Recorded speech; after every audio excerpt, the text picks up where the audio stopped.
बोलिए शिव शंकर भगवान की जय। प्रिय भक्तों, श्री शिव महापुराण के वायवीय संहिता उत्तरखंड की अगली कथा है उपमन्यु द्वारा श्री कृष्ण को पाशुपत ज्ञान का उपदेश। तो आइए भक्तों, आरंभ करते हैं इस कथा के साथ दूसरा अध्याय। ऋषियों ने पूछा, पाशुपत ज्ञान क्या है? भगवान शिव पाशुपति कैसे हैं? और अनायास ही महान कर्म करने वाले भगवान श्री कृष्ण ने उपमन्यु से किस प्रकार प्रश्न किया था?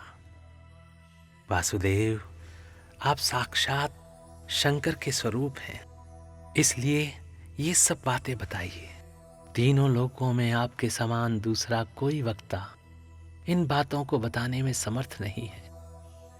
सूत जी कहते हैं, उन महर्षियों की यह बात सुनकर वायुदेव ने भगवान शंकर का स्मरण करके इस प्रकार उत्तर देना आरंभ किया। वायुदेव बोले, महर्षियों, पूर्व काल में श्री कृष्ण रूपधारी भगवान विष्णु ने अपने आसन पर बैठे हुए महर्षि उपमन्यु से उन्हें प्रणाम करके न्यायपूर्वक यूं प्रश्न किया।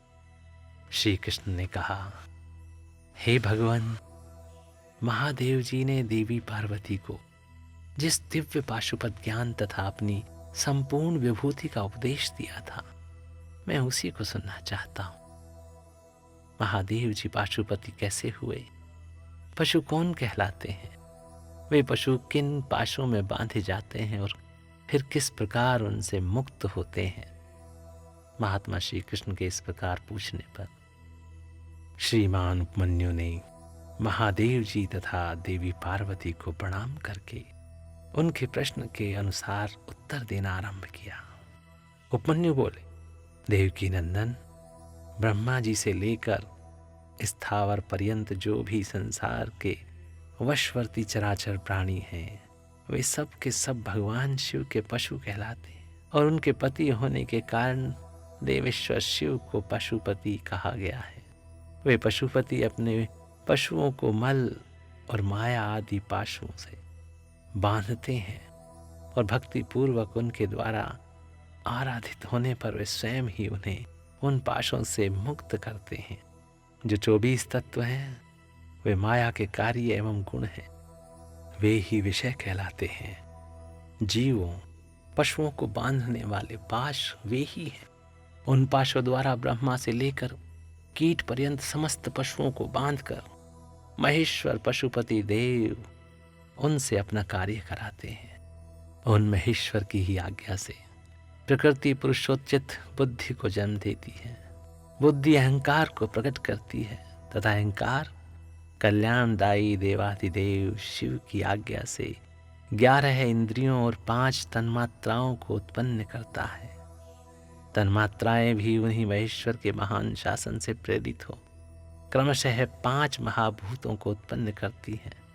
वे सब महाभूत शिव की आज्ञा से ब्रह्मा से लेकर तृण पर्यंत देहधारियों के लिए देह की सृष्टि करते हैं।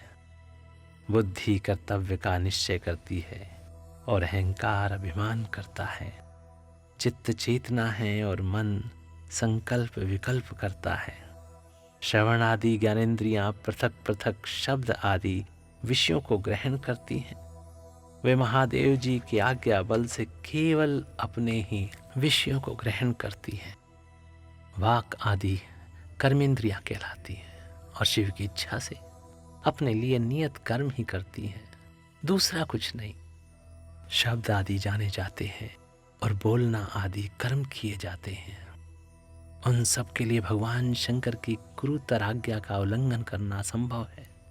परमेश्वर शिव के शासन से ही आकाश सर्वव्यापी होकर समस्त प्राणियों को अवकाश प्रदान करता है।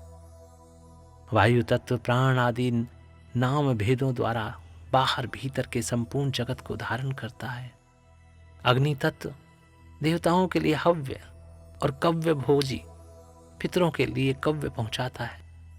साथ ही मनुष्यों के लिए पाक आदि का भी कार्य करता है।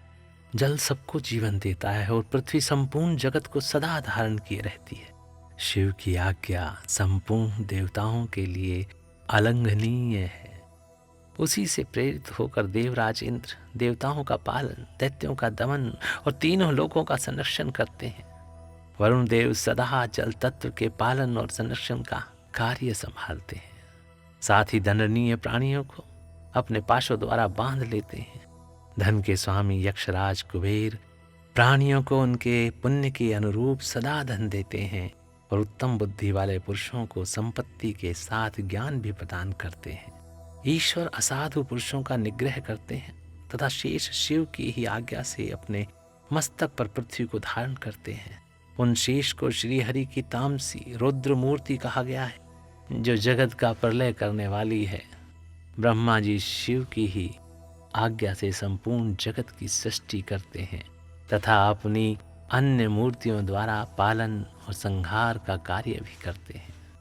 भगवान विष्णु अपनी त्रिविध मूर्तियों द्वारा विश्व का पालन, सृजन और संहार भी करते हैं। विश्वात्मा भगवान हर भी 3 रूपों में विभक्त हो संपूर्ण जगत का संहार, सृष्टि और रक्षा करते हैं। काल सबको उत्पन्न करता है, वही प्रजा की सृष्टि करता है तथा वही विश्व का पालन करता है।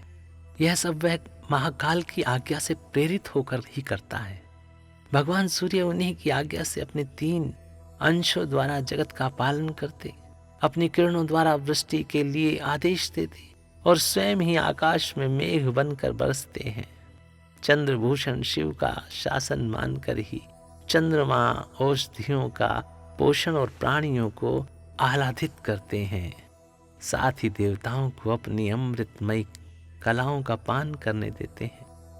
आदित्य, वसु, रुद्र, अश्विनी कुमार, मरुदगण, आकाशचारी ऋषि, सिद्ध, नागगण, मनुष्य, मृग, पशु, पक्षी, कीट आदि स्थावर प्राणी, नदियां, समुद्र, पर्वत, वन, सरोवर, अंगों सहित वेद, शास्त्र, मंत्र, वैदिक स्त्रोत और यज्ञ आदि, कालाग्नि से लेकर शिव पर्यंत भुवन, उनके अधिपति, असंख्य ब्रह्मांड, उनके आवरण, वर्तमान, भूत और भविष्य, दिशा विदिशाएं, कला आदि काल के भिन्न भिन्न भेद तथा जो भी इस जगत में देखा और सुना जाता है वह सब भगवान शंकर की ही आज्ञा के बल से ही टिका हुआ है।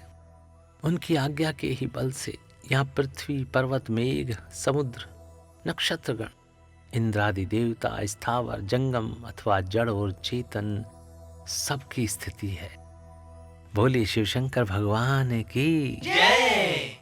तो प्रिय भक्तों, इस प्रकार यहाँ पर श्री शिव महापुराण के वायवीय संहिता उत्तरखंड की यह कथा और दूसरा अध्याय समाप्त होता है। तो स्नेह से बोलेंगे, बोलिए शिव शंकर भगवान की जय। ओम नमः शिवाय, ओम नमः शिवाय, ओम नमः शिवाय।